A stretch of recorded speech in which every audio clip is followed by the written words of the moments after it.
আচ্ছা, এবার আমরা ন্যূনতম সময় এইটা বের করবো, মানে খুব দ্রুত যেতে চাই, খুবই দ্রুত যেতে চাই। তো তার জন্য আমরা কি করব, আমরা আগে একটা নদী আঁকি।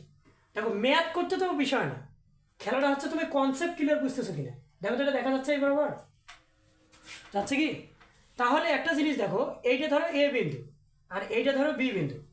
তুমি এইটা তো তখন একটু জিকির করো তো, যে ন্যূনতম সময়টা এটা একটু ভাবো। ন্যূনতম সময় মানে কি? খুব দ্রুত যাইতে চাই, কি খুব দ্রুত যাইতে চাই। এখন এইটা তো আমরা জানি স্রোতের বেগ, স্রোত এই বরাবর কিন্তু যায়। তা স্রোত যদি এই বরাবর যায়, এই বরাবর কিন্তু স্রোত যাচ্ছে, তাহলে তাহলে আমাদের কি করতে হবে জানো? এই একটা রেখা দিল, এটা ধরো ডি বিন্দু, এটা কি বিন্দু দেখো তো, ঠিক আছে কি? আর এখান থেকে এটা হলো নদীর প্রস্থ, ধরো 100 মিটার দিলাম, 100 মিটার, নদীটার প্রস্থ 100 মিটার। এটা এ বিন্দু, এই বিন্দুটা দিলাম আমি সি বিন্দু। এখন তোমাদের আমি বলি, দেখো এই নদীটা বোঝো, আমি এই বরাবর কিন্তু নৌকাটা এবার চালাবো। এখন ভাইয়া আপনি নৌকাটা এবার এই বরাবর কেন চালাবেন? এই বরাবর এটা কিন্তু ভি, নৌকার বেগ কি ভি, ইউর বেগটা ধরো 10 মিটার পার সেকেন্ড। এখন আমার টার্গেট হচ্ছে নৌকাটা আপনি এসি বরাবর না চালায় এবি বরাবর কেন চালাবেন? আমি যদি এবি বরাবর চালাই, কেমন পর্যন্ত আমি এবিতে পৌঁছাতে পারবো না, কারণ যেহেতু স্রোত যাচ্ছে, স্রোত কি বরাবর যাচ্ছে দেখো, স্রোত কিন্তু যাচ্ছে এই বরাবর, একবারে এই বরাবর স্রোত যাচ্ছে কিন্তু এই বরাবর, তাই না? তো এখন বলো তো, স্রোত যদি ওই বরাবর যায়, তাহলে এই নৌকাটা কি এবিতে পৌঁছাতে পারবে না? স্রোত ধাক্কা দিয়ে তাকে দিতে ফেলাবে, এবং ধাক্কা দিয়ে দিতে দিতে ফেলায়। এইখানে যদি স্রোত দ্রুত যায়, যত দ্রুত যাবে, সোজা একবার খারাপ বরাবর ধাক্কা দিচ্ছে না নৌকাটাকে, খারাপ ধাক্কা দিয়ে তাকে সিটকে কিন্তু একবারে নিয়ে খুব দ্রুত দিতে ফেলাবে। আর আমি ন্যূনতম সময়টাই চাচ্ছি, আমি ন্যূনতম সময়টাই চাচ্ছি। আমার দেখো এবি দূরত্ব বড় নাকি এডির দূরত্ব বড়? এডির দূরত্ব বড়। এবার বলো তো এবির দূরত্ব কত? এই যে 100 মিটার, 100 মিটার না? এবির দূরত্বটা কিন্তু 100 মিটার। কিন্তু সে যদি এবি বরাবর চালা শুরু করে, তাহলে স্রোত তাকে খাড়ায়, দেখো না, স্রোতটা খাড়ায় তাকে ধাক্কা দিচ্ছে। ধাক্কা দেওয়ার কারণে, খুব দ্রুত ধাক্কা দেওয়ার কারণে এই যে নৌকাটা সিটকে যে একবারে কোথায় পড়বে? ডিতে পড়বে। এখন ডিতে যদি সে পড়ে, তাহলে এই যে দেখো এইটা হয়ে গেল লব্ধি, কারণ বাস্তবে যে দিক দিয়ে যায়, সে অবশ্য যাওয়া শুরু করছে বি বরাবর, রওনা দিছে কি বরাবর? বি বরাবর। কিন্তু সেই বিতে কি গেছে? বিতে যায়নি। কেন যায়নি? কারণ স্রোতের বেগটা তাকে ধাক্কা দিয়ে কোথায় ফেলাইছে? ডিতে। এবং সে ধাক্কাটা কি একবারে খারাপ বরাবর দিছে না? ফুল ধাক্কাটা সে পাইছে কিনা? কারণ আমি ন্যূনতম যেহেতু সময় চাই, আমাকে বেগটা বাড়াইতে হবে। নদীর নৌকার তো একটা বেগ আছেই, আর স্রোতের বেগটা এত ধাক্কা দিচ্ছে যে ছিটকে যা সে ডিতে পড়ছে। এখন বলো তো, তাহলে এইটা কি? এখন বলো, এই মানটা ধরো 40 মিটার পার সেকেন্ড। কত? 40 মিটার পার সেকেন্ড। এই মানটা ধরো, এটা লিখতেছে না, দেখো এই মানটা কিন্তু 40 মিটার পার সেকেন্ড, আর এটা কত? 10 মিটার পার সেকেন্ড, তাই তো? এখন দেখো নৌকার বেগটা 40 মিটার পার সেকেন্ড, আর স্রোতের বেগটা 10 মিটার পার সেকেন্ড। স্রোত তাকে ধাক্কা দেওয়ার কারণে সে বিতে না যেয়ে ধাক্কা খেয়ে কোথায় গেছে? ডিতে গেছে। তাহলে এটা অবশ্যই লব্ধি বেগ। তোমরা বলো না, এই যে এ থেকে ডিতে যে সে গেল, বাস্তবে সে এবিতে গেল না এডিতে? এডিতে যে সে গেল, সে 10 বেগে গেছে না 40 বেগে গেছে? কোন বেগে গেছে? সে ডাব্লু বেগে গেছে, লব্ধি বেগে তো গেছে। এটাই তো বাস্তবতা। এই দুজনে ঠেলাঠেলি করি তো এডি পথে সে গেছে, এটাই তো। এখন এইটা হলো নদীটার প্রস্থ। এবং আরেকটা ছোট্ট জিনিস তোমাদের সাথে আমি শেয়ার করি, এডিটা হলো কে? খাড়া দূরত্ব নাকি কৌণিক দূরত্ব? তাহলে এডিটা কৌণিক দূরত্ব। এডি এর আনুভূমিক দূরত্ব কোনটা হবে? যদি আমি বলি যে এডি এর আনুভূমিক দূরত্ব আঁকো, তখন আমি কি করব? অবশ্যই ডি থেকে একটা লম্ব টানবো, টানি এইটাকে আনুভূমিক দূরত্ব না, আর এটাকে আমরা কি বললাম? এ ই বলতেছি। তাহলে বলো তো এইটা কি দূরত্ব? আনুভূমিক দূরত্ব। এডিটা কি দূরত্ব? কৌণিক দূরত্ব। এডিটা কৌণিক দূরত্ব, এডি এর আনুভূমিক দূরত্ব এই। এখন আমরা এই যে ন্যূনতম সময়ের ক্ষেত্রে কি কি অত্যাচার করতে পারে আমাদের সাথে, সেটা এই অত্যাচারগুলো আমরা এখানে সাজাইছি। যে স্রোত 10 বেগে যায়, নৌকাটা 40 বেগে যায়। আমি কেন নৌকাটা এই বরাবর চালাই নাই? আমি এই বরাবর যদি চালাই, নৌকার বেগটা একটু দেখো না, সরাসরি বিপরীত হইতো না? এটাকে আবার ঘুরে এইদিকে নিয়ে যেতে নৌকাটার বেগটা কিন্তু একটু স্লো হয়ে যেত। কিন্তু এই বরাবর থাকার কারণে একটু যদি নৌকাটা সরে যায় এখান থেকে, খুব দ্রুত কিন্তু যা ছিটকে যা দিতে পারবে। তাহলে আমি যখন ন্যূনতম সময়ে যেতে চাইবো, অবশ্যই আমাকে খারাপ বরাবর চালাইতে হবে। এই সার্কিটটা মুখস্থ রাখবে ন্যূনতম সময়, আর এই সার্কিটটা মুখস্থ রাখতে হবে তোমাদের ভালো করে। এটা একটা সার্কিট ভালোভাবে মুখস্থ, কারণ ছোটটা পুরোটাই তার উপর ধাক্কা দিতে পারতেছে, আর ছিটকে যা সে দিতে পারবে। এখন শোনো, এখন আমরা ধীরে ধীরে এই কাহিনীগুলো করি। এবার বলো তো, এখানে আলফা আর থেটা কোনটা দেয়া আছে? বলো তো, 1 বছর থেকে কি শিখি? আলফা আর থেটা 1 বছর থেকে শিখি আমরা, এটা না, তাই না? বলো আলফা দিয়ে আছে না থিটা? আলফা। কেন আলফা দিয়ে আছে বলো? কারণ এই যে এইটা একটা ভেক্টর, এইটা একটা ভেক্টর, ভেক্টর দুটোর মধ্যবর্তী কোণ কি? আলফা। এইটা একটা ভেক্টর, এইটা একটা ভেক্টর, ভেক্টর দুটোর মধ্যবর্তী কোণ আলফা। দেখো তো এইটা আর এইটা খারাপ হবে আছে না? তাহলে আলফাটা এখানে কত বলো? আলফাটা এখানে 90 ডিগ্রি। থিটাটা কোনটা বলো? থিটা কোনটা? দেখো রে, এই লব্ধির সাথে ভেক্টরের মধ্যবর্তী কোণটাকে কি বলা হয়? থিটা। এটাও থিটা অথবা এটাও থিটা বলা যায়। তা আমরা ইউ এর সাথে থিটার মিশি।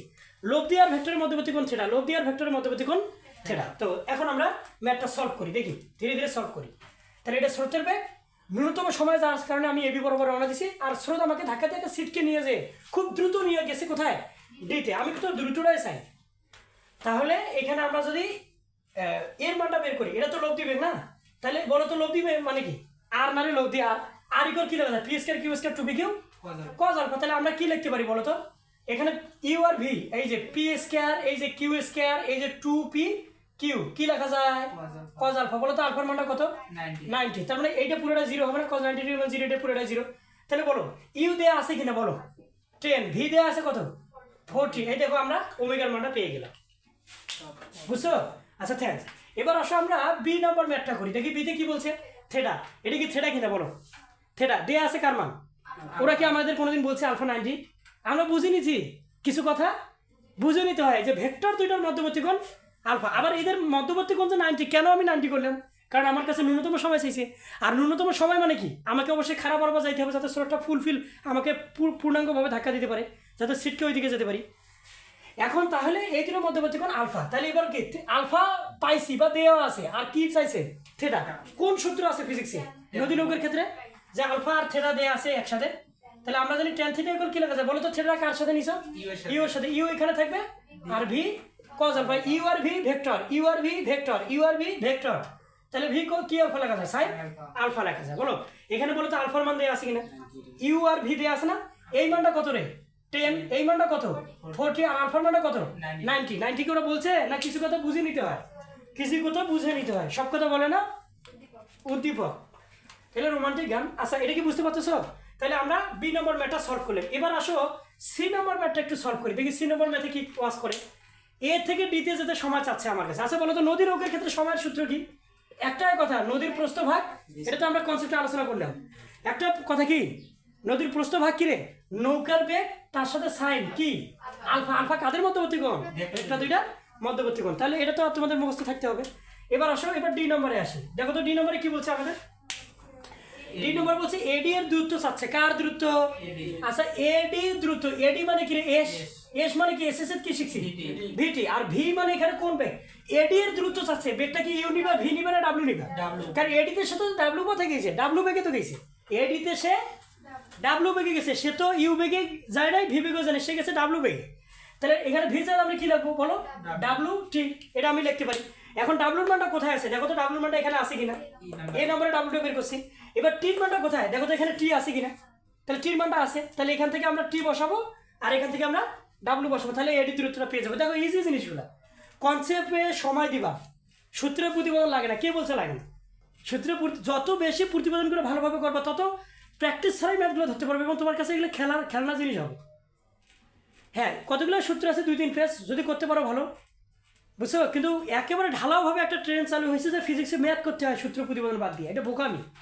তুমি বাফার দ্রবণের যদি কেমিস্ট্রির বাফার দ্রবণের যদি ইয়েটা ভালো করে না জানো, এই যে প্রতিপাদন না জানো বাফার দ্রবণের, তুমি একটা ম্যাথ করে পাবো না। যদি আমি ম্যাথ দিই তুমি 4-5 দিন 10 দিন যাবে করতে পারবো না। কনসেপ্টগুলো ভালোভাবে জানতে হয়। আর আমরা শ্রমটা দিচ্ছি ম্যাথের বিজনেস। ম্যাথ ফের কী করে? ক্যালকুলেট দিয়ে করতে পারবা কাহিনি। এবার দেখো, এবার এটা ডি দেখো তো, এখানে দেখা যাচ্ছে কি? দেখো তো ভাই, যাচ্ছে কি দেখা? এবার আসো ইতে আসি। ইতে কি বলছে বলো তো? ইতে কি বলছে? এই কি চাচ্ছে? দ্রুত। এইটা কি আনুভূমিক দূরত্ব না? তাহলে এই করে আমরা এখানে কি লিখতে পারি? এই মানে আমি অত বুঝি না, আমি তো জানি এই দূরত্ব চাচ্ছে, দূরত্ব না?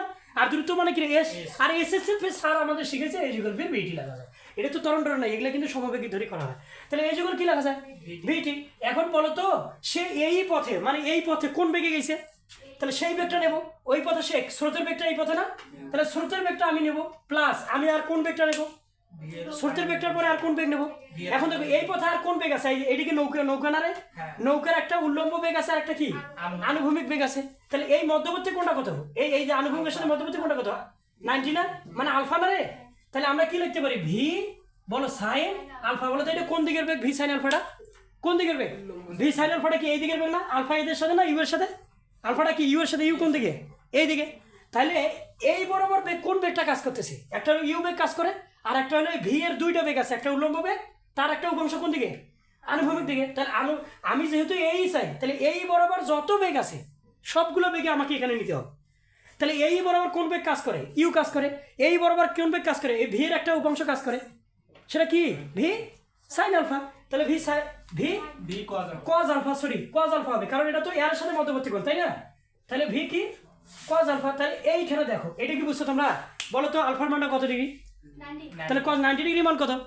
0। তার মানে এই ভি এর এই বরাবর কোনো বেগের উপাংশই নেই, কিন্তু আমাকে তো নিয়ম অনুযায়ী করতে হবে। তাহলে এটা কি ইউ আর এটা কি ভি কজ আলফা। এই দূরত্ব চাইছি, এই বরাবর যত বেগ হয় ইউ বেগ হয়, আর এই ভি বেগের লব্ধি বেগটা হয়, মানে একটা উপাংশ হয়, সেই উপাংশটা এইটা। এখন বলো টি আছে না এখানে? বলো টি আছে কিনা? তাহলে এখানে আমি টি নিলাম, বলো টির মান কোনটা কোথায় পাবো?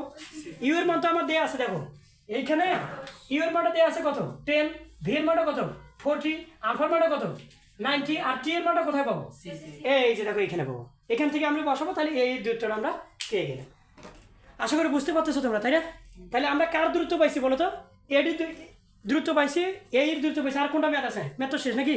দেখো একটু ভাবো, চিন্তা ভাবনা করো তোমাদের। দেখো এডির ক্ষেত্রে আমরা একটা রোমান্টিক জিনিস প্র্যাকটিস করি। কি জিনিস বলো? রোমান্টিক। আচ্ছা তোমরা বলো তো, এডি হচ্ছে চিত্রটা, দেখো ভাই রে, চিত্রটা সর্বোচ্চ শ্রম দিবা। ফিজিক্সের ভদ্রতা হচ্ছে চিত্র, আর ফিজিক্সের ভাষা হচ্ছে ম্যাথ। চিত্রগুলো শ্রম দাও। আচ্ছা শোনো তো, আমি যদি এ ই লিখি, এই যে এইটা কিন্তু ই, হয়তো ঝাপসা দেখা যাচ্ছে না, তাহলে এ ইকুয়াল যদি আমরা লিখতে চাই, বলো তো এডি ইকুয়াল আমরা কি লিখতে পারবো? সোজা কথা বলো তো, এডি ইকুয়াল আমরা আরেকটা জিনিস লিখতে পারি, এডি কি এডি না? দেখো তো এটা একটা সমকোণী ত্রিভুজ হয়েছে কিনা? তাহলে সমকোণী ত্রিভুজের আমরা কি জানি? লম্ব স্কয়ার মানে কি? এই স্কয়ার, এই স্কয়ার প্লাস কি রে? ডি স্কয়ার না? আর ডি স্কয়ার মানে কি? এ ডি স্কয়ার মানে কি? ডি না নদীটার প্রস্থ না? এই নদীটার প্রস্থ দেখো এটা লেখা যায়। এই এর মানটা যদি পাও ডিরেক্টলি তুমি এই অঙ্কটা করতে পারবা। এই এডির মানটা মানে এডির মান তো তুমি বের করবা ওমেগা দিয়ে টি দিয়ে, আর যদি এই এর মানটা তুমি বের করতে পারো এইভাবে, তাহলে তুমি ডিরেক্ট কি করতে পারবা? দেখো তো এই এডির মানটা এখানেও বের করতে পারবা। তাহলে বলো তো এগুলো গেমের মতো না জিনিসগুলা? তোমাকে চিত্রটা হলে তুমি নিজের থেকে চিন্তা করা শিখবে, এইখানে যথেষ্ট শ্রম দিবা। আর শোনো, বলো তো এটা কি ন্যূনতম সময় না? তোমাকে আমি বুঝাইলাম, তুমি এখান থেকে পড়বা, তুমি এখান থেকে দেখবা, এই যে ন্যূনতম সময় ভাই এইটা বলছে। এই সার্কিটটা ভালো করে দেখে নিলা, তারপর কি করলা? তারপর তুমি এই সূত্রগুলোর প্রত্যেকটার কারণ দেখলে, কোথাও না বুঝলে আমাকে বললা। তারপর যখন তুমি এই পুরো পেজে যা লেখছি সব কিছু যদি ক্লিয়ারলি বোঝো, তখন এটা মুখস্থের মতো রাখলে। এখন বাংলাদেশ আসুক তোমার সামনে, দেখি নতুন ন্যূনতম সময়ের কথা বলুক, আমরা কাজ করতেছি। কিন্তু স্টুডেন্টের সমস্যা কি জানো? এগুলো কি পড়লো না পড়লো সূত্র বলতেছে বাদ দিয়ে কি করে এই ম্যাথ করতেছো। এখন যত ম্যাথ করো যা দেখি নতুন লাগে, কারণ কনসেপ্ট তো ক্লিয়ার নাই, সবগুলো ম্যাথে নতুন। ভেক্টরে 5টা না 7টা ম্যাথ আছে, ঘুরি ফিরে ওগুলো আসবে, চ্যালেঞ্জ করতেছি। পরিমাণগত রসায়ন শুধু একটা কটা আছে রে? একটা সৃজনশীল তো প্রতি বছর আসে। তড়িৎ দর্শনে একটা সৃজনশীল প্রতি বছর আসে, বলা যায় একটা সৃজনশীল। সামনে যে কাপ্পা টাপা আছে ওগুলো বাদ দিলে গ নম্বর আসলে সূত্র ফেলেও করা যায়। তা আসলে কনসেপ্টটা আসলে ক্লিয়ার লাগে। তো এখন তোমাদের কাছে যেটা রিকোয়েস্ট করি, যে এই সার্কিটটা তুমি বুঝছো কিনা এটা ক্লিয়ারলি মুখস্থ রাখবা বা মাথায় মুখস্থের মতো রাখবা, আর ক্যালকুলেটর ধরে বসবা, দেখি বুয়েটে কি আসলো আর বোর্ডে কি আসলো, আর আল্লাহর সাহায্যটা তো লাগেই।